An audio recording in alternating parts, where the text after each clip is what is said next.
Hey everybody, I wanted to come in this week and give you something that's a little bit different. We're going to set up the problem. So everybody knows what the market's reaction have been over the last couple of weeks. And this is so the Trump tariff wars have been front and center on the news. I wanted to take and do an analytical approach to that and see not so much is this what's causing, because I wanted to next week talk about why that's not really causing all of the market moves, as it were.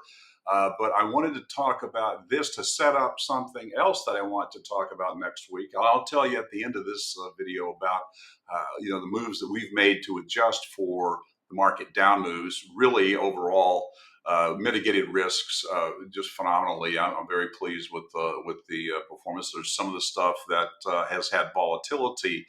That doesn't mean those are bad companies. That means that they're volatile because of the market right now. We're investors, not day trading retirement accounts. We're investors looking at a long term horizon, and on a long term basis right now there are a lot of technical reasons to be very optimistic about certain portions of our equity sleeves.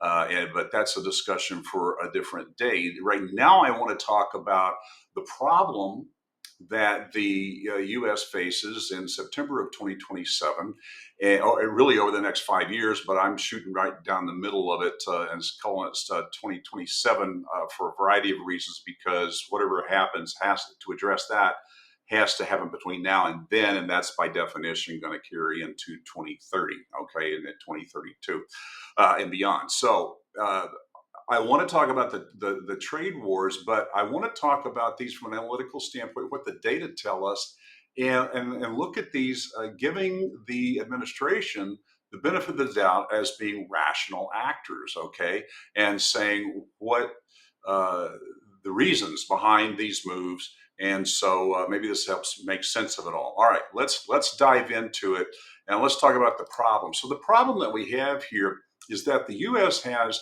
short-term debt. That's debt that that's maturing within the next 1 to 5 years. Okay, and that's the rate currently right now at about 4%.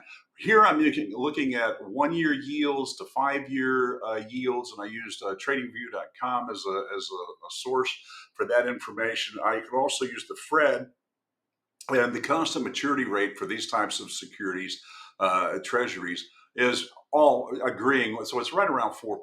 Okay. Now, if I take a midpoint from a 1 to 5 year maturity, it's 2.5, right? So this is what I've done in order to create this model. Those are my assumptions. And if we project then using those interest rates for that period of time for 30 months, then we're about 1.6 to 1.7 trillion dollars that the Treasury has to refinance. That's the debt. They have to pay this somehow. They've got to refinance this debt somehow. And right now, that debt is running over 126% of GDP. GDP is gross domestic product. That's the sum total of all goods and services produced by the United States economy. And so right now, it's 126% of all everything that we do just to serve not all the national debt, just to refinance this short-term debt. Okay, that has to be done. That's what the problem is that the administration's facing, or that any president that came in for this term was going to have to deal with. Right now, the total GDP that the nation produces is right around $23.5 trillion. Okay, the budget that they just passed for the Pentagon, here I'm showing 785 billion. It's right at 800 billion. All right, so call it that. The total of this 1.6, 1.7 trillion on top of the 23.5 trillion of GDP is 3%. So 3% of everything that the nation produces economically of value is going to have to be used to refinance this debt. All right. Right now, this debt is 200 times 2x the Pentagon's budget, and the United States has the largest defense budget in the world. This is another reason for Trump telling NATO, hey, Europe, you guys are going to have to start towing the line and start footing your own bill for defense, because we cannot do this anymore. Why? Because the debt, the interest and everything on our debt is twice what we're spending on defense. We got to pay this debt. We cannot do this anymore. So that's one reason that is behind his move. Instead of everybody calling him a Russian agent and all of this stuff like that, this is a plausible reason. Some of you may think that he is, and there may be a lot of evidence to say that he is. Okay, but let's take a step back and assume that everybody's a rational actor, and assume that we're all Americans and want the best for the country. And so let's give President Trump that same due for the time being. It's set aside. When you start mixing your politics in with your investing, you start risking making very bad decisions, very emotional decisions. So let's just look at the data here. I'm saying that this is a plausible reason for the support of saying, hey, look, we can't do this with defense anymore. We can't continue to pour 300, 400 billion into, because that's half our defense budget, into the Ukraine war. We've got to, although it's good for our economy, we have to address this debt that's coming due in 30 months. That's what I hear going on here. That's what these data are telling me. So right now, the average maturity by September of 2027, this is going to be right now it's going to be around 6 to 7% of gross domestic product. If we just take the data that we have right now and say these tariffs are shrinking domestic product, if I don't say that it's declining by 2%, if I just say it's not getting any more for 2.5 years, then that's still a decrease. Okay, so that's what we're looking at, 6 to 7%. So we're at 3% right now. It more than doubles by the time this debt has to be liquidated and rolled over. So let's look at the Trump solution. Okay, so right now, just the revenue side of the fence for these tariffs. The tariffs have about a three-pronged approach. That the goals that he wants to get out of them, and the reason that he wants to do this. Okay, um, the China tariffs at 10% right now are projected by September the 27th. I did the math. Right now, the crfb.org, that's a nonprofit, the taxfoundation.org, I compared these two. We kind of shot in the middle there. We're right around $250 billion in terms of total revenues that would be brought in uh, by virtue of these tariffs if they work in their best sense. Now, we call in the tariffs on China conventional because they're actually in place.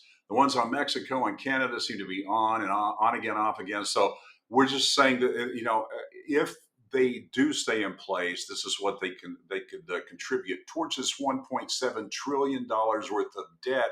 It could be reduced by a quarter of a trillion, so 224 to 254 billion dollars that we use to just pay down that debt. Now let's talk about this. Is this a brand new idea? Is this something new under the sun? No, it's not. Historically, and Trump has said this many times, history has shown us that the United States, before the IRS came about, did use tariffs for many, many years to as a source of revenue for the government. That was a different world. Okay, uh, you had big oceans. All right, you had long delay, long travel times. We live in an electronic world where information and money travels at the speed of light for the most part. Okay, we live in a space age post World War II. Pre World War II, this what we're doing right now takes us right back to the beginning of the 1930s, okay, in the Great Depression.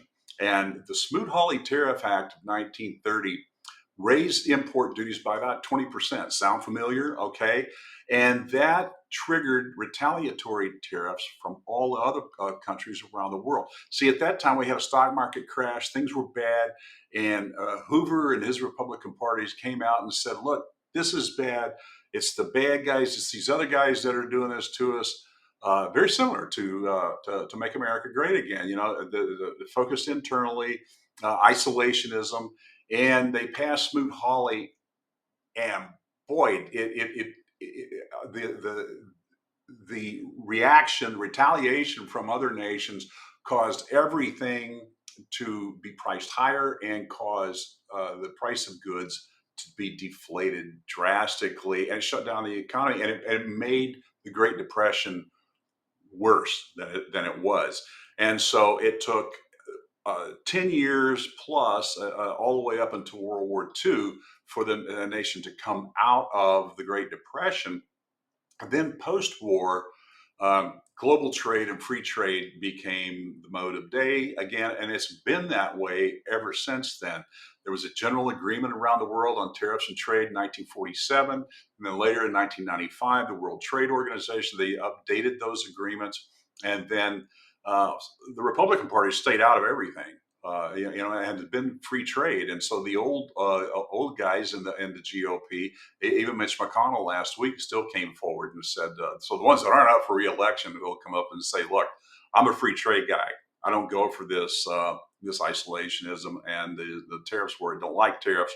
Don't think that they're good, and it's because they go back to these guys. Probably McConnell probably grew up at some point on the heels of the Great Depression. Probably remembers some of that firsthand. My dad did, until he died, and he's dead now. But a lot of these guys are probably only about 10 years or so younger than what my dad was. But so my dad was born in 1930. A lot of these guys still remember that. These older ones, but they're fading out. The new generation doesn't remember that. So Trump tried this in his first administration, and some of these things worked. Okay, it caused some upheaval. Then they pulled back on some things, took out, and the ones that were left in place against China, Biden administration left in place, and so those have been there. And so it wasn't a big thing, wasn't a big expansion to increase the ups on the ones in China.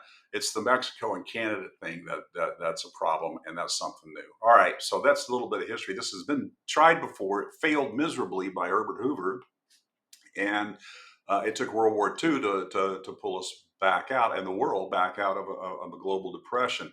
Right now, some of the goals of the Trump administration in doing these strategies is to slow down the economy, to get inflation to be non-existent, and to deflate prices, as well as the currency. Now, he didn't say a lot of that during the election, because everybody just assumed that there would be a Trump put and that he would come back in the way he did in the first administration. So far, he hasn't given any indication that he has that on board at all, except for the strategic reserve, and that involves gold and crypto. And I'm not going to talk about that this week. I'm going to set that up for next week, and we'll go there.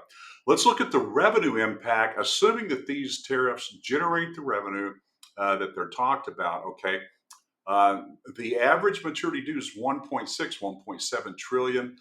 The GDP is 23 trillion, and if it's Morningstar says that they already have a 2% reduction in GDP as a result of the tariffs. So you're slowing down the economy greatly at 2%, and so that takes it from 23.5 trillion down to about 23 trillion at flat. Okay, 23.1, 23.2. So you have, at that point, if the average debt then has been reduced, okay, by $250 billion, now you've got all of this money that could is still has reduced that debt, but it still leaves about 1.4 trillion that has to be refinanced. Okay, and that's going to still, at that time, given the lower amount of GDP, now you've jumped to 6 to 7% of GDP that is solely attributable to just retiring this short-term debt. We're not talking about the long debt that's still carried on the books, but just the debts that's going to mature in the next 1 to 5 years. If the Pentagon's budget has pulled back then to 785 billion at that point, you're still 177% of this short-term debt's 177% of the nation's defense budget, which is bad. So you pulled back a 1% change in the cost of refinancing the debt by virtue of these tariffs. You've shrunk the economy by 2%, but you have narrowed the portion of the greatest thing is that we used to the debt used to be, you know, well over 200% of the defense budget. Now it's 177%. Really, not a lot of material change here that's arguable to make this worthwhile. Now let's look and see the other portion of the strategy is, can the tariffs offset the income tax? So Trump is saying, hey, look, with these tariffs, we can get rid of the income tax. Well, just a little bit of quick math that you could do on the back of a cocktail napkin here. If the 2024 tax year revenues, the latest best data that we had is that brought in about $3.3 trillion dollars. Total imports for 2023. This data lags, so we don't have anything for 2024. That's a full year that we can rely on. But 2023 imports were 3.9 trillion. Okay,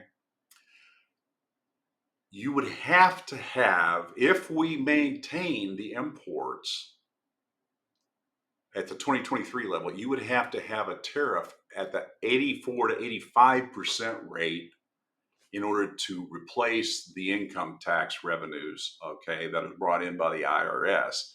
So the 25% tariffs that Trump's talking about right now, no, not going to get you there. Not going to do that. So let's make this a little bit bigger here so we can see this, and I will put these out in the written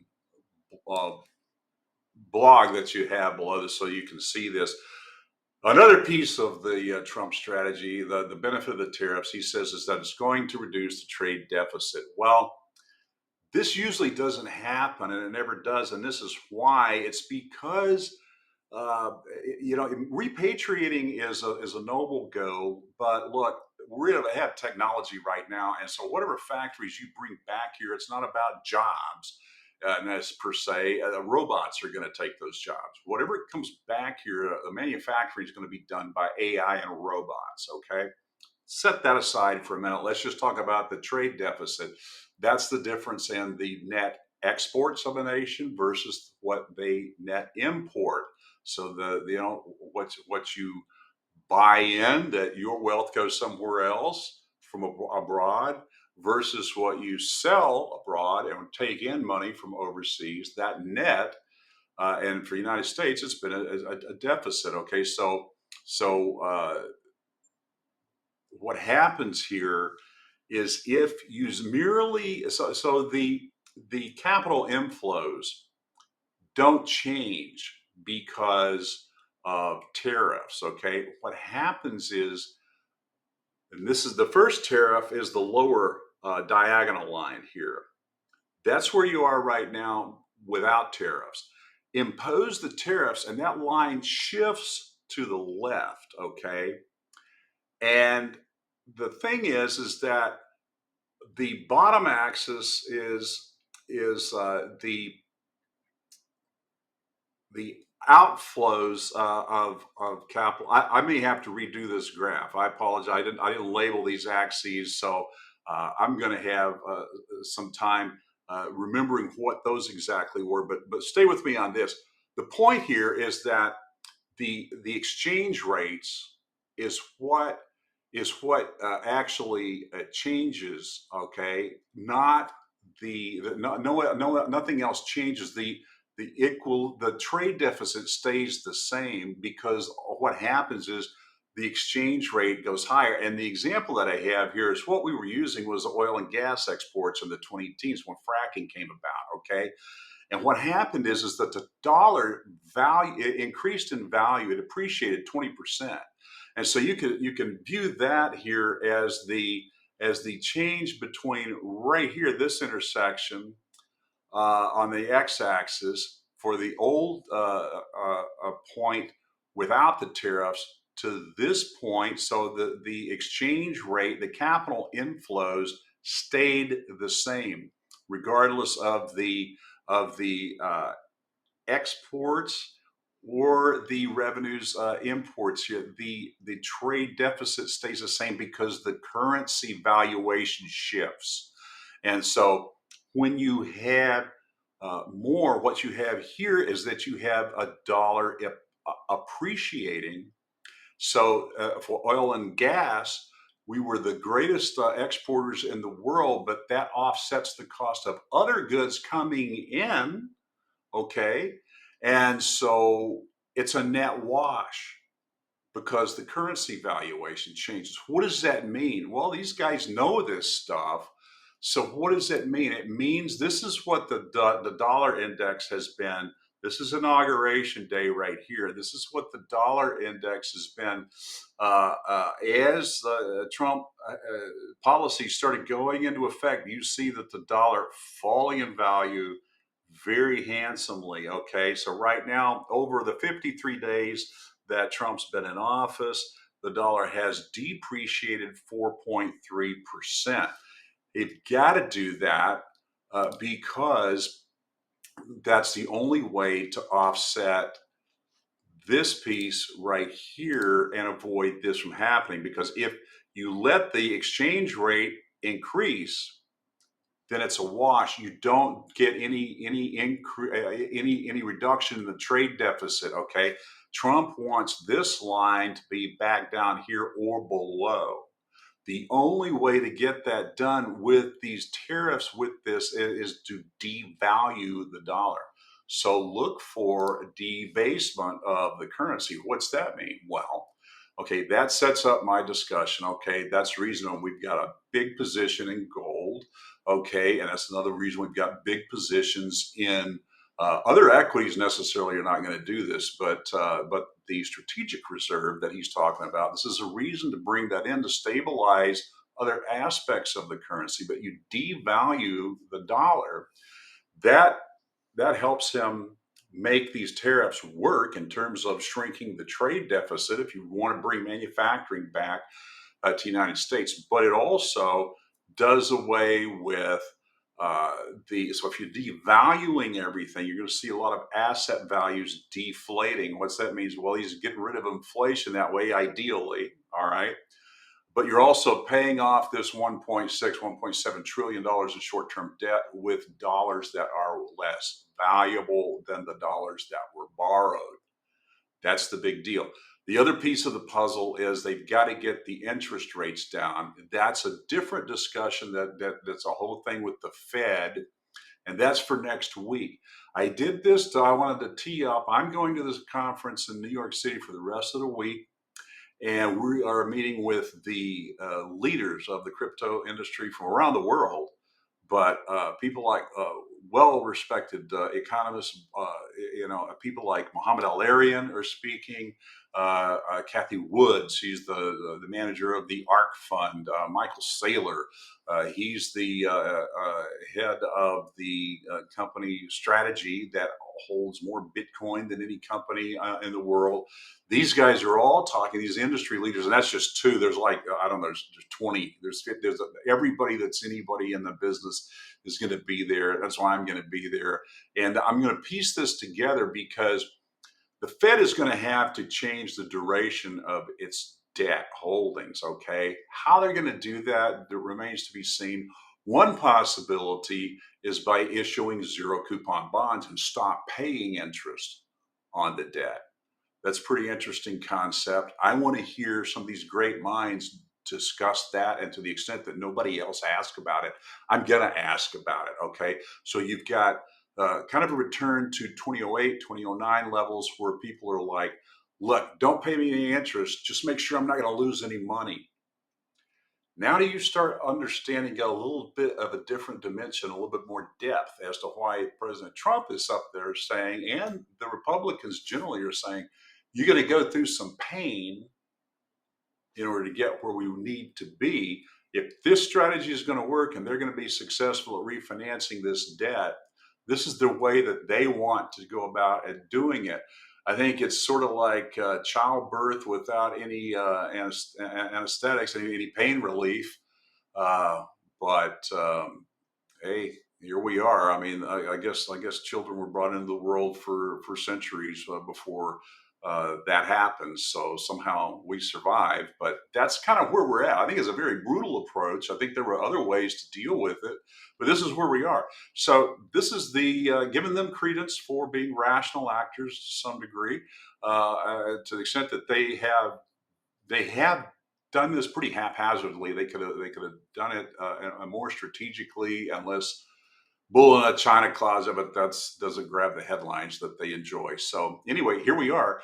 That's what's going to happen, and so we want to explore these solutions. But this is a reason why you have to start looking at, why $1 trillion, upwards from 7 to 17 trillion of European wealth has left the markets. Okay, at least 4 trillion, 5 trillion has left the markets and repatriated back in Europe. And so you see a lot of this selling going on there because they're spending right now. Now their debt has sold off, so their yields are going up, spiking, if you will, comparative to where they were. But we'll see how this washes out. Right now, in terms of our fixed income positioning, I have some concerns. Another reason I want to voice these out over next week. We've made some initial adjustments, okay, but we're looking at making other adjustments in the quality, not necessarily duration. Duration, we're fine position, but the quality of the debt instruments that we're holding because of this devaluing asset environment that I sense that we're in early on. And I think I'm well ahead of the curve by sharing this information with you today. So do this with you as you will. Went a little bit longer, but this is valuable information for you guys. Okay, a lot of these people go on YouTube and whatnot, and they go for an hour. They go for over an hour discussing these things. I'm covering this ground in less than 30 minutes. And if you're really interested in understanding how this works, and so that you better have a grasp on the world in which you live, then I invite you to join us every week.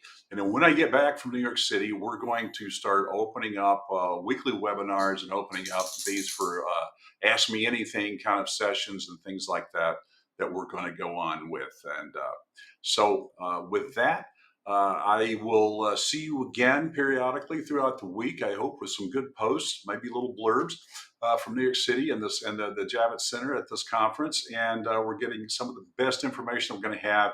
A lot of new good stuff coming in by the end of the quarter here.